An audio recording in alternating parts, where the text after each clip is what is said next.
Welcome back, ladies and gentlemen, to another episode of Run Amok. I am your host, Javen Takar, and of course, we're continuing our series of the division record predictions, or whatever you want to call it. I think that's actually the official name, the division record predictions, whatever you want to call it. I think that we might have to trademark that. I'll talk to my people. Anyway, so today, I hope you're doing all right. Thank you so much for choosing me to watch and to kill your time with, or whatever you're doing, such and such. If you're driving to work, you're walking from work, you're walking to school, going to school, coming home from work, coming home from school, or you're just chillaxing and eating dinner. I don't know. Am I your dinner show? I hope so. That'd be kind of cool. Anyways, we're hopping into the NFC South. We talked about the NFC and AFC North in my previous two videos. Make sure you go check those out. And today we're talking about the South. So we're heading over. We're going to start, of course, as I mentioned, like last time, bottom to the top, starting things off with the New Orleans Saints. The Saints are, notoriously a pretty decent team, I feel like. Ever since Sean Payton left, though, it seems like they've kind of dug themselves in a hole, and it's been an uphill battle since then. The New Orleans Saints, I'm a big fan of their draft class, no doubt about it. I think that they have some fun rookies coming in: Talise Fuaga, Kool-Aid McKinstry, and Spencer Rattler, who we'll get into a little bit later on as well. But all in all, I just feel like it's a really depleted roster. You look at their talents, you look at the depth chart, and it's just like, yeah, these guys were good years ago. I think it's just a lot of washed vets. Of course, they still, do have a role to play, especially on the defense. The defensive side of things is solid. There you got Cam Jordan, Demario Davis, Marshawn Lattimore, Tyrann Mathieu. Those guys are still, impact makers, but I don't think that they are able to carry a team to a playoff berth at this point in their careers. I think Marshawn Lattimore still probably has the most juice out of them. If I was Lattimore, I'd try to get out of this situation as fast as I can. Everybody else, especially Cam Jordan, he's just like a born saint, it feels like. So I feel like he should retire a saint, probably. Matthew and Davis, they played on other teams before, so whatever with them. Offensively, they still got Alvin Kamara, and Chris Olave could be in for a breakout year, but I just think this entire offense is held back by Derek Carr. Derek Carr is washed, point blank period. He does not have the juice in him no more. He doesn't have that edge to him. He doesn't have that playmaking ability to really elevate this offense. That's the thing. I think that, Carr kind of keeps this offense kind of stale. He doesn't elevate it to a supreme, fun, exciting, a game-winning level, in my opinion, of course. Even with how good Chris Olave is, I think that Carr holds him back a little bit. That being said, I mentioned him earlier, Spencer Rattler, picked him up in the 5th round or something like that. I think that was really good value for a guy who can really make Carr maybe uncomfortable in his position. And actually, I have Derek Carr getting benched this season, and I have Spencer Rattler stepping in about week 8 or so. And I have the Saints winning that week 8 game whenever Spencer Rattler comes in. I think that he will win this game, will win this team a game or two, leading the helm. I'm not saying he's going to be their franchise quarterback or nothing, but I'm saying that he will bring some juice to this depleted, lackluster offense. And I think it'll be much needed. All in all, yeah, I think that this is just an older team that is getting ready for a rebuild. So I have them going 5-12. Opening up the season, oh man, they're gonna go 0-5. 0-5. They get their first win at home, week 6 against the Tampa Bay Buccaneers. To be fair, they also have a pretty tough schedule. They have the Panthers opening up. Sure, that they might win that one. I have high expectations for the Panthers. I guess actually, we're gonna get to them next. Spoiler alert. So it's not super high. And then they open up with the Cowboys, the Eagles, the Falcons, and the Chiefs. So to be fair, they do have some pretty tough teams to go up against. I had them getting their first dub against the Tampa Bay Buccaneers. I think Sean Payton wins his get-back game in Week 7. I think the Broncos take that. And then, Week 8 here. So I have Spencer Rattler stepping in against this game on the road against the Los Angeles Chargers. And I think that Rattler wins that game. And I think that he surprises some folks and really questions brings up some questions for this Saints offense, and especially Derek Carr. And then Week 9, I got them losing to the Panthers again. I have them actually upsetting the Atlanta Falcons in Week 10. You'll see when I get to the Falcons a little bit later on. I think they're going to be a really good team this year, but at the end of the day, division games are always tough to win. So I have the Saints sneakily winning their Week 10 matchup there. Losing before the bye week, coming out of the bye week against the Los Angeles Rams. I have that being a loss as well. I think the Rams, they're not going to be super great, but I think that they will win some important games. Actually, it looks like I have them sneaking into the playoffs. The Los Angeles Rams, of course, not the Saints. Oh, heavens, no, not the Saints. I even had them losing to the New York Giants, who I have very low expectations for. I think that that's a game that they lose. And then finishing off their season the last 4 weeks here, winning 2 out of those last 4, losing to the Packers and the Buccaneers, and then beating the Raiders and the Washington Commanders. So all in all, 5-12. It's a tough season for the Saints, but at the end of the day, again, it's an older team that I think should be heading in the direction of a rebuild. It's been so long. The Saints, they have to get worse, get some younger talent, start thinking about the franchise quarterback, whether it is going to be Spencer Rattler, whether you want to look into drafting one of the folks coming in.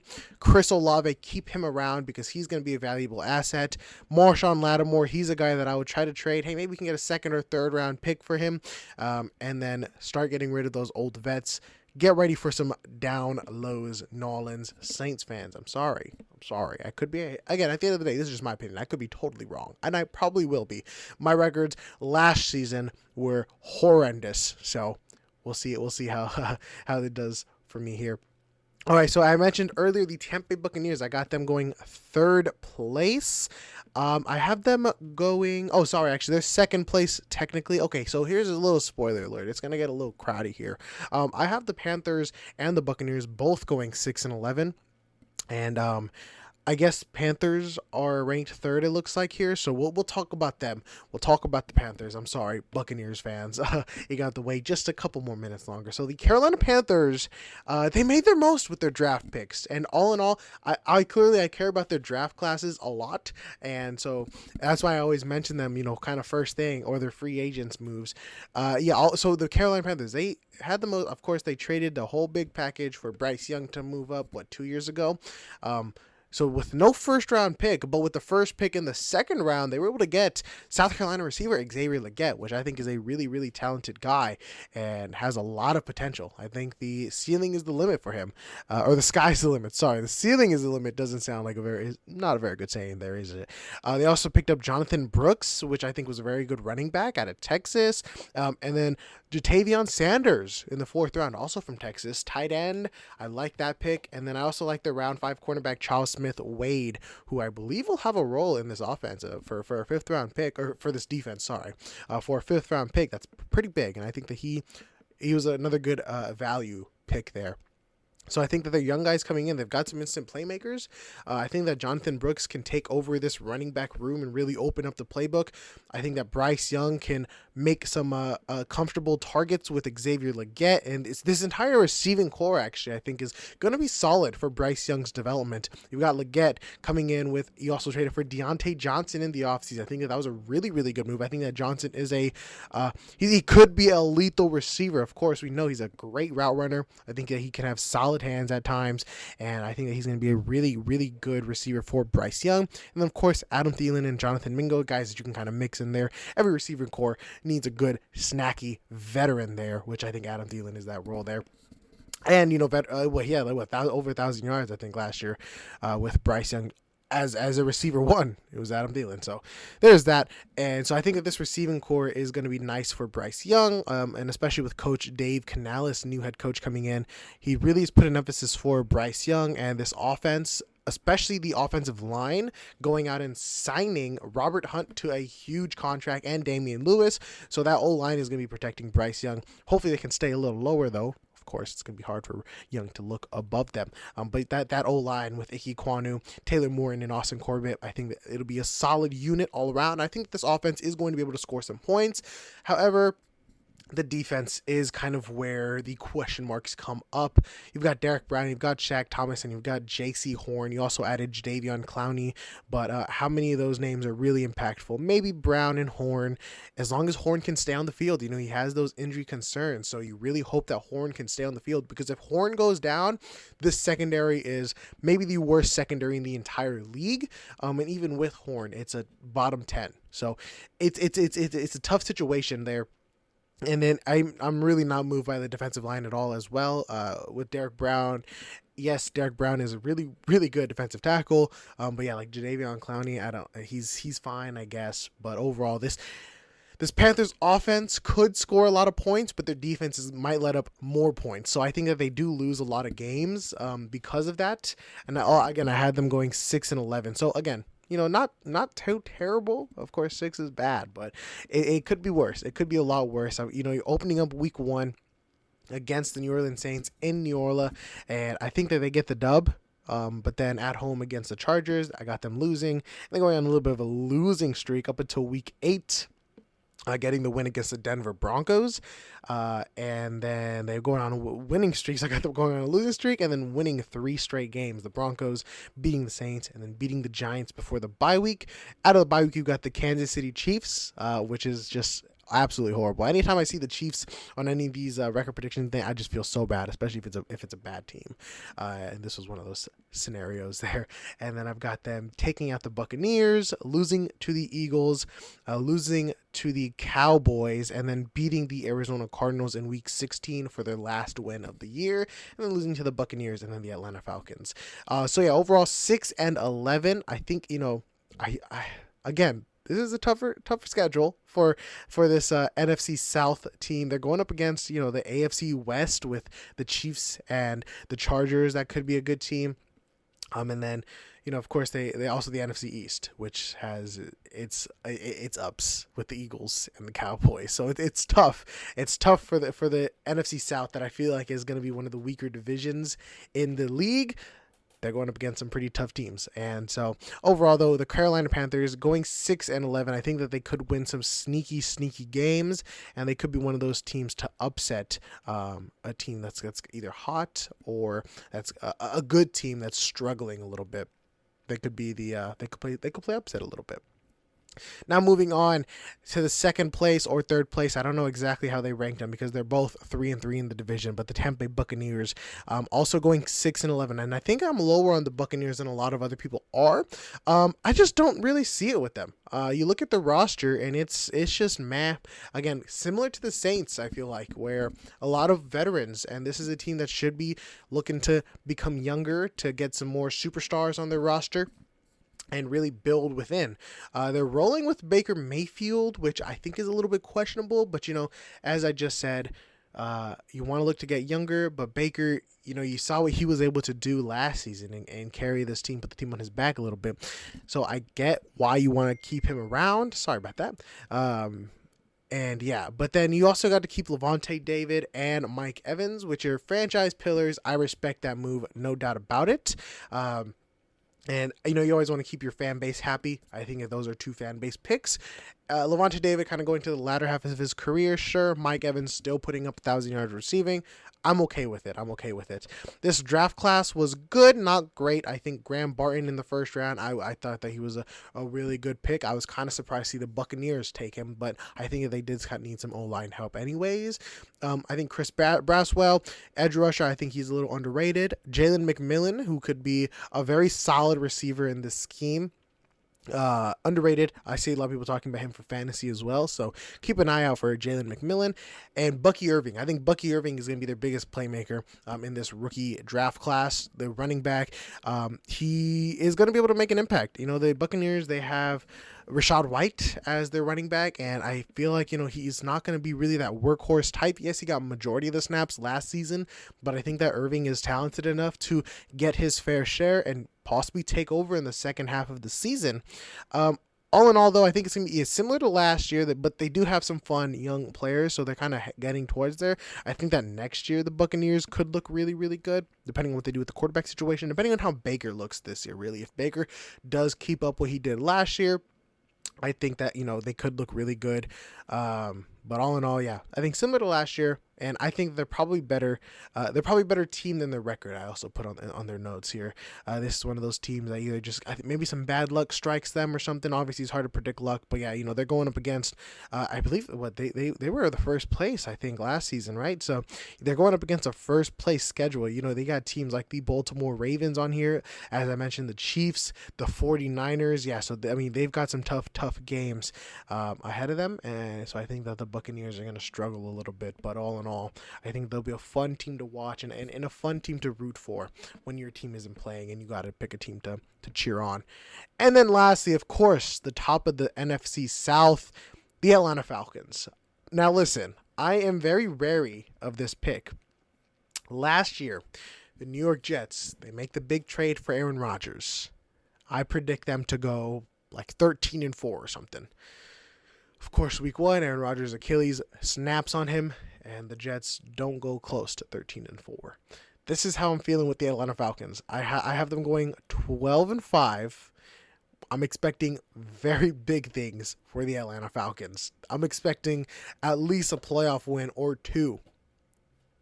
You made all these moves in the offseason, and especially on the defense, trading for Matthew Judon and Justin Simmons. Now you've got one of the best safety cores in the entire league with Justin Simmons and Jesse Bates, adding already on top with Grady Jarrett, AJ Terrell, and some other really, really solid guys that just play really well together. AJ Terrell, I think that Arnold Ebiketie, I never know how to pronounce his last name, is a really solid player. Lorenzo Carter, Caden Ellis, and Troy Anderson as well, of course. And so this is just a very all-around well-built squad. But of course, the main thing being Kirk Cousins coming in to Atlanta with a good offense. It could have been great had they picked literally anybody else in the draft at number 8 overall. Number 8 overall, basically the entire class was still there. The best edge rushers, you could have got Leatu Latu. You could have got an O-lineman. You could have got any O-lineman you wanted, pretty much.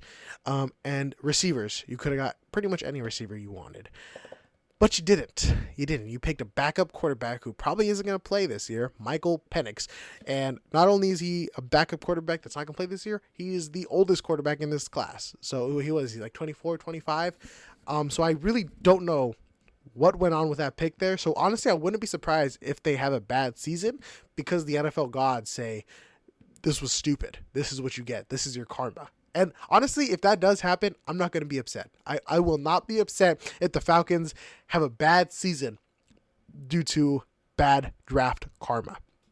They had a defensive-focused draft, though, otherwise, after Michael Penix, which was a blunder of a pick. I don't know what they're thinking still.